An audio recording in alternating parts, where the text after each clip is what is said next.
मित्रांनो, त्या मुलीचे आई वडील येण्याच्या अगोदर त्या मुलीचा तिथलं प्रेम उचलण्यात आलेला आहे आणि फक्त उचललं नाही तर त्या प्रेताची विटंबना देखील करण्यात आलेली आहे. मेल्याच्या नंतर अनुष्काला गाडीच्या पाठीमागच्या डिक्कीत टाकण्यामध्ये आलेला आहे. त्याचे CCTV त्या तिच्या आई वडिलांनी बघितलेले आहेत.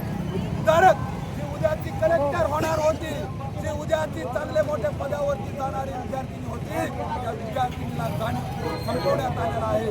म्हणून आमचे सगळे समाज बांधवाच्या वतीने ही मागणी आहे की जे जे कोणी आरोपी असतील त्यांच्यावरती 302 नुसार गुन्हा दाखल झाला पाहिजे. दुसरी गोष्ट, त्या हॉस्टेलमध्ये असणाऱ्या सर्व विद्यार्थ्यांचं स्टेटमेंट घेतलं गेलं पाहिजे. केस फास्ट ट्रॅक कोर्टामध्ये चालली पाहिजे आणि तिथे जेवढे कर्मचारी असतील त्यांच्या सगळ्यांच्या विरोधामध्ये 302चा गुन्हा दाखल झाला पाहिजे. कारण ही आत्महत्या नाही, तर हा सुनियोजित कट करून तिचा खून करण्यात आलेला आहे. अजून तिच्यासोबत काय काय घडलेलं आहे याची देखील सखोल चौकशी झाली पाहिजे. म्हणून SIT नेमून तिथं त्याची एक निष्पक्षपातीप्रमाणे चौकशी झाली पाहिजे अशी आमची सर्वांची मागणी आहे.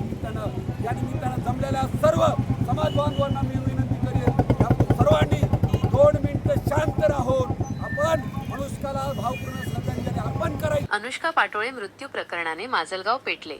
न्यायासाठी जनसागर रस्त्यावर कॅन्डल मार्चद्वारे प्रशासनाला दिला इशारा. साहित्यरत्न अण्णाभाऊ साठे चौक ते डॉक्टर बाबासाहेब आंबेडकर चौकापर्यंत जनआक्रोश. संशयाची सुई नवोदय विद्यालयाकडे.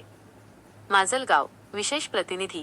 लातूर येथील जवाहर नवोदय विद्यालयाच्या हॉस्टेलमध्ये इयत्ता 6वीत शिकणाऱ्या अवघ्या 12 वर्षांच्या कुमारी अनुष्का किरणकुमार पाटोळे हिचा झालेला मृत्यू हा अपघाती नसून तो एक मोठा संशय निर्माण करणारा प्रकार आहे. या निरागस बालिकेला न्याय मिळवून देण्यासाठी आज माजलगाव शहरात तमाम समाज बांधवांच्या वतीनं भव्य कॅन्डल मार्च काढून प्रशासनाचे झोपलेले डोळे उघडण्याचे काम करण्यात आले. साहित्यरत्न ते संविधान रक्षक. न्यायासाठी धगधगती मशाल. आज सायंकाळी शहरातील साहित्यरत्न लोकशाहीर अण्णाभाऊ साठे चौक येथून या कॅन्डल मार्चला सुरुवात झाली. हातात मेणबत्त्या आणि डोळ्यांत न्यायाची आस घेऊन हजारो समाज बांधव या मोर्चात सहभागी झाले होते. हा मोर्चा डॉक्टर बाबासाहेब आंबेडकर चौक येथे पोहोचल्यानंतर तेथे अनुष्काला भावपूर्ण श्रद्धांजली अर्पण करण्यात आली. यावेळी जमलेल्या जनसमुदायाचा रोष पाहता अनुष्काचा मृत्यू प्रकरणाचा तपास जर पारदर्शक झाला नाही तर हे आंदोलन अधिक उग्र स्वरूप धारण करेल असा स्पष्ट इशारा प्रशासनाला देण्यात आला. प्रशासनावर दबाव वाढला. पत्रकार आणि सामाजिक संघटनांचा पाठिंबा. अनुष्का पाटोळे ही एक निष्पाप आणि हुशार मुलगी होती. नवोदय विद्यालयासारख्या सुरक्षित मानल्या जाणाऱ्या ठिकाणी तिचा संशयास्पद मृत्यू होणे ही गंभीर बाब आहे. या घटनेचे पडसाद आता संपूर्ण जिल्ह्यात उमटू लागले आहेत. आजच्या या कॅन्डल मार्चमध्ये आझाद क्रांती सेनेचे संस्थापक अध्यक्ष तथा उपसरपंच राधे कांबळे, ज्येष्ठ पत्रकार परमेश्वर चांदणे, राजेश घोडे यांच्यासह माजलगाव तालुक्यातील बहुसंख्य पत्रकार बांधव आणि सामाजिक कार्यकर्ते मोठ्या संख्येने उपस्थित होते.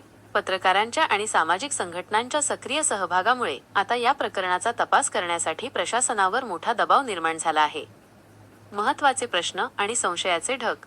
नवोदय विद्यालयाच्या हॉस्टेलमध्ये सुरक्षा व्यवस्था असताना अनुष्काचा मृत्यू कसा झाला? घटनेनंतर शाळा व्यवस्थापनाने तातडीने पारदर्शक पावले का उचलली नाहीत? प्रशासन या प्रकरणातील दोषींना पाठीशी घालत आहे का? या कॅन्डल मार्चच्या माध्यमातून समाज बांधवांनी एकच मागणी लावून धरली आहे की अनुष्काच्या मृत्यूची उच्चस्तरीय चौकशी करून दोषींवर कठोर कारवाई करण्यात यावी. अन्यथा हे आंदोलन केवळ माजलगावपुरते मर्यादित न राहता राज्यभर पसरले जाईल. P7 news माजल